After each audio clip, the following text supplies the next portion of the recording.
Bonsoir à toutes et à tous. Merci d'être avec nous dans le programme du soir sur New World Info. On commence avec le décryptage de l'actualité. Et nous allons ce soir au Sénégal. Et on va parler de la présidentielle où Macky Sall se voit élire au premier tour.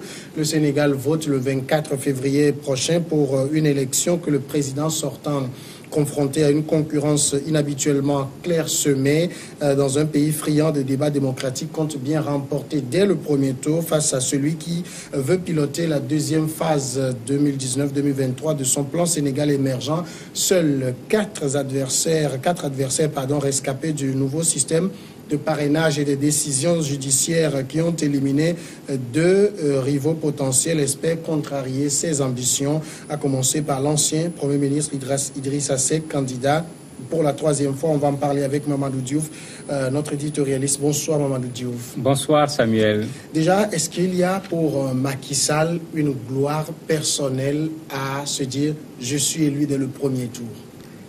Une gloire personnelle, oui, puisque il est candidat, il est même le candidat sortant, il a un bilan à défendre. S'il est réélu dès le premier tour, cela veut dire que les Sénégalais sont d'accord avec la politique qu'il a eu à mener pendant son septennat. Ça veut dire qu'il va pouvoir se dire, mais voilà, on a reconnu le travail que j'ai fait, parce que c'est ça la logique. Si on reconduit un président, c'est parce qu'on est d'accord avec le travail que le président a eu à faire. L'autre élément, c'est qu'également, on va vers des élections. Les mots, il faut lire également entre les mots. C'est une façon de dire aux militants, c'est déjà fait, allez-y seulement. Il reste qu'à aller voter, quand il parle à ses propres militants. Mais c'est une façon également de dire aux autres, ne vous fatiguez pas. Vous votez pas. Nous, on a déjà raflé la mise. Et ça peut jouer sur certains qui ne sont pas de véritables militants, qui ne comprennent pas réellement les enjeux des élections. Le discours est aussi bien adressé à ses propres militants pour leur dire allez-y, parce que parfois même il dit aux gens, il veut que les choses soient bouclées à midi. C'est-à-dire que ses partisans aient déjà fini de voter à midi, que l'on sache que même à midi les choses sont réglées, alors que tout le monde sait que les urnes seront encore ouvertes jusqu'à 18h. Les choses ne peuvent pas être bouclées à midi. C'est un jeu d'un candidat qui a très bien compris les risques qu'il prend s'il doit se retrouver au second tour. Donc, il fait tout pour supprimer l'ensemble de ces risques-là. Alors, justement, lui-même, il connaît le secret d'être élu dès le premier tour, puisque à cette époque, à l'époque, il a déjà aidé Abdoulaye Wade à gagner dès le premier tour. Effectivement, c'était lui, lors du second mandat du maître Abdoulaye Wade, qui était le directeur de campagne du président de la République. Et c'est pourquoi, quand on le voit mener campagne tambour battant, on se rend compte qu'il sait très bien ce qu'il fait. Puisque c'est lui qui avait dirigé la campagne de Maître Abdoulaye Wade, président sortant. Et effectivement, Maître Abdoulaye Wade était passé au premier tour. Il connaît les rouages par lesquels ils étaient passés pour le faire, très certainement. Il est en train de vouloir passer par les mêmes chemins pour obtenir le même résultat. Mais est-ce que le Sénégal de 2007, où Abdoulaye Wade était passé dès le premier tour, c'est le même Sénégal qu'en 2019? Pas du tout. Ce n'est pas le même Sénégal. Les réalités ne sont pas du tout les mêmes. Même le président Wade était face à des adversaires que les Sénégalais venaient juste de rejeter. Et ici, ce n'est pas le cas. Quelqu'un comme Sonko vient d'arriver au niveau de la scène politique. Quelqu'un comme Issa Sall vient d'arriver au niveau de la scène politique. L'autre candidat, Madické, sort des rangs du PDS, bien qu'on ne sait pas trop est-ce que c'est un candidat du PDS ou pas. Il y a des frustrations, puisque les partisans de Khalifa, leur candidat n'est pas passé. Les partisans de Karim, leur candidat n'est également pas passé. On n'avait pas exactement cette même situation en 2007, quand le président de la République passait pour le second tour, où tout le monde disait laissez-le continuer son travail, puisque c'était ça le slogan à l'époque. Ce n'est pas le cas ici, puisqu'il y a des gens qui contestent quand même le bilan du président de la République et qui pensent qu'il faut qu'il cède la place parce qu'il n'a pas bien travaillé. Donc, on n'est pas exactement dans la même situation. Alors, Madické Niang, Idrissa Seck, Issa Sall et puis Ousmane Sonko, qui de ces quatre peut véritablement contrarier les projets de Macky Sall? Difficile à dire à l'heure actuelle. Quand on regarde les coalitions, les ralliements, l'ancien Premier ministre Idrissa Sall profite de plus de ralliements. Si on regarde par exemple les recalés, comme on les appelle, ceux qui avaient voulu être candidats aux élections présidentielles et qui ont été recalés par le parrainage, une bonne partie de ces gens sont allés vers Idrissa Seck. Quelques-uns sont allés vers Sonko, quelques-uns vers Sall, mais vraiment le paquet est allé vers Idrissa Seck. Le problème, c'est est-ce que ces gens qui n'ont pas été capables d'amasser 55 000 signatures amènent quelque chose avec leur nombre? Parce que dans les élections, c'est également ça. L'autre problème, est-ce que ceux qui avaient voulu voter pour eux sont prêts à voter pour Idrissa Seck? On a vu des cas, Khalifa par exemple, dont on parlait tout à l'heure, il a fini par dire qu'il vote pour Idi. Il demande à ses partisans de voter pour Idi.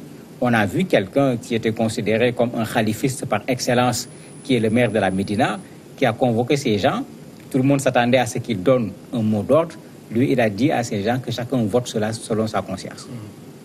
Alors que pourtant, Khalifa a donné un ordre pour qu'on vote pour Idi. C'est un exemple pour dire que c'est difficile de dire qui va lui tenir tête véritablement, parce que ils sont tous sur le terrain, chacun est en train de faire ses propositions, chacun a des ralliements et autres, mais Idi semble être la personne, quand on regarde les ralliements et autres, quand on regarde la mobilisation autour de lui, parce qu'il est en train également de, puisque le PDS n'est officiellement pas candidat, d'avoir également la sympathie de ses anciens camarades du PDS. Alors que le PDS, quand même, c'est encore un parti, même s'ils ne sont pas officiellement dans la course, il est en train, avec Madické, de se disputer, j'allais dire, la dépouille du PDS pour ce qui est de ces élections. Donc, il peut créer des problèmes. Madické peut faire la même chose, parce que certains du PDS l'ont rejoint, en considérant comme lui que le PDS ne devait pas être absent à ces élections. Pour Sonko et Issa Sall, ils viennent d'arriver, ils peuvent créer la surprise. Mais ce n'est pas évident. C'est leurs premières élections, tous les deux. En termes d'expérience politique, de ces quatre, qui est le mieux coté? C'est Idrissa Seck. Indiscutablement, il a été plusieurs fois candidat aux élections présidentielles. Il a été Premier ministre de Maître Abdoulaye Wade. Ensuite, c'est Madické qui a été dans le gouvernement de Wade. Alors, Idi même a été ministre dans le gouvernement d'Abdou Diouf, parce que les gens oublient cela. Il a été ministre du Commerce, du temps où Wade faisait ce qu'on appelait au Sénégal de l'entrisme. Tantôt il rentrait dans le gouvernement, tantôt il sortait. Depuis lors, Idrissa Seck a été effectivement ministre sous la gouvernance du président Abdou Diouf. Donc, du point de vue expérience dans la gestion, c'est lui et même une bonne partie des candidats recalés, c'est l'argument qu'ils ont donné. Quand on leur a dit pourquoi vous allez vers Idrissa Seck, ils disent que c'est lui qui connaît le plus l'État parmi ceux qui sont en train de s'opposer au président actuel. Mais quand on écoute aussi un peu ces quatre candidats, ces quatre adversaires de Macky Sall dans leurs différents meetings, on semble croire que pour eux-mêmes, déjà contraindre Macky Sall à un second tour serait une grande victoire. Mais tout à fait, parce qu'ils ont raison. Généralement, quand un président est un président sortant, il part presque avec une avance de 30% des voix. Et ils ont raison d'en faire une victoire, parce que si on regarde le déroulement de la campagne actuellement, en termes de mobilisation, personne ne fait ce que le président de la République fait. Pas seulement en termes de mobilisation, mais le président est en train de mouiller le maillot véritablement. Il ne se met pas dans la position de celui qui a une avance par rapport aux autres. Il est en train de conquérir l'électorat sénégalais et il ne se ménage pas. Tout récemment, on l'a vu courir avec ses militants à Fatick. C'était une façon de répondre à ceux qui disaient non, regardez son ventre là, il est malade, etc. Il a voulu montrer aux gens qu'il est en bonne forme. Il a marché avec une énorme foule pendant un temps. Après, quand la foule s'est ébranlée, mais il a suivi. Il a couru avec la foule. Bon, il les taquine également en leur disant, vous dites que vous allez m'amener au second tour, mais si c'est vrai, pourquoi vous faites des caravanes au lieu de faire des meetings? Si vous êtes capable de mobiliser, faites comme moi. Quand vous allez dans les capitales régionales, allez dans les stades. Parce qu'effectivement, quand il va dans un stade, les gradins, la pelouse, tout est rempli. Donc effectivement, lui, présentement, si on parvient à l'amener au second tour, celui qui partira au second tour avec lui pourra déjà considérer qu'il a une victoire. Et maintenant, il restera à voir entre les deux tours, est-ce que les autres candidats vont suivre en disant tout sauf Macky, comme on le voit parfois, ou bien est-ce qu'on reverra également ce qu'on a déjà vu dans l'histoire du Sénégal, des retournements même à l'intérieur de la petite période entre premier tour et second tour. On a vu quelqu'un quitter un camp, aller dans un camp, quitter à nouveau ce camp, retourner dans un autre camp. Bon, les politiciens, il ne faut jamais jurer avec ces gens-là. Finalement, sur quoi va se jouer ce premier tour? Enfin, sur quoi est-ce que la plupart des candidats font campagne? C'est l'économie, c'est la sécurité, c'est quoi exactement? Mais c'est tout le problème.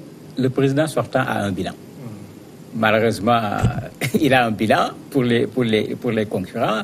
Le bilan, c'est l'aéroport de Diass qu'il a terminé. Tout le monde est d'accord que c'est un très beau aéroport. Il y a le train express régional qu'il a fait exprès de lancer parce que c'est de la politique également, alors que les travaux ne sont pas terminés, pour que les gens voient le train rouler, qui est également un truc extraordinaire. Il y a la couverture médicale universelle, c'est lui qui l'a instauré au niveau du Sénégal. Il y a l'autoroute Ila Touba. Il y a le pont qui traverse la Gambie, qui est quand même quelque chose d'extraordinaire, qu'on tente au Sénégal depuis Senghor, Abdou Diouf, Wade, que personne n'a réussi. Raison pour laquelle le président Abdou Diouf, en tant qu'homme d'État, lui a écrit une lettre en lui disant clairement: tu as réussi là où Senghor, moi et Wade ont réussi, pour reconnaître l'acquis, pour reconnaître le bilan. Bon, en plus de cela, il y a ce qu'il appelle les bourses familiales, où les populations les plus démunies reçoivent une somme qui les oblige également à scolariser leurs enfants, à pouvoir aller dans les centres médicaux, à profiter des soins de façon gratuite. Il y a vraiment quelque chose qui est là, et c'est la raison pour laquelle il dit souvent à ses adversaires: mais attaquez-moi sur mon bilan. Parce que généralement, on l'attaque sur la question juridique. Tu as empêché à Khalifa d'être candidat, tu as empêché à Karim Wade d'être candidat, mais effectivement, les gens ont du mal à l'affronter sur son bilan, sur le PSE. Parfois on attaque, mais ça ne déstabilise pas ce que le président sortant est en train de proposer. Est-ce qu'il y a dans le Sénégal d'aujourd'hui, deux votes, c'est-à-dire le vote du Sénégal urbain et le vote du Sénégal rural? Non, cela a disparu parce que au Sénégal aujourd'hui, quel que soit là où vous allez, la radio est là, et la radio parle la langue que tout le monde parle. Cela existait à l'époque où vous aviez des médias qui parlaient plutôt français, qu'on retrouvait plutôt dans les centres-villes et qu'on ne retrouvait pas au niveau des zones rurales. Aujourd'hui, tous les Sénégalais reçoivent les mêmes informations. Sur le plan politique, il n'y a pas un Sénégalais qui est là, qui sait ce qui se passe, et un autre qui ne le sait pas. D'ailleurs, dans les médias, les émissions interactives, quand vous entendez les Sénégalais parler, vous ne faites pas la différence entre celui qui appelle du village et celui qui appelle de la ville. Ils ont leur appréciation de la situation politique, ils ont leur parti pris pour un camp ou bien pour un autre. Donc ici, le vote des villes par rapport au vote des campagnes, je crois que cela est terminé aujourd'hui au Sénégal. Passer dès le premier tour suppose, dans beaucoup de pays en Afrique, truquer les élections. Ça ne marche plus au Sénégal? Je crois que ça ne marche plus. Et il est heureux même que les candidats même le disent. On ne peut plus tricher au niveau des élections au Sénégal. Puisque d'habitude, c'est les candidats qui s'opposent au président sortant, qui accusent le régime de vouloir voler les élections, mais eux-mêmes, ils reconnaissent qu'on est pratiquement à notre 11e élection après les indépendances. Il y a eu 2 alternances, il n'y a jamais eu de coup d'État au Sénégal, il n'y a jamais eu véritablement, après les élections, des contestations qui ont déstabilisé le pays, même s'il y a eu parfois des contestations. Les Sénégalais sont habitués à voter, le mécanisme est connu. La presse publie les résultats, parce que ça aussi c'est important au Sénégal, les journalistes ne vont pas attendre. Dès que vous affichez les résultats, les journalistes sont là pour annoncer les résultats du bureau de vote. Ils ont leur logiciel chez eux, donc ils donnent les résultats. Au Sénégal, à 22h, on sait déjà qui est le président de la République, s'il a réussi à passer au premier tour.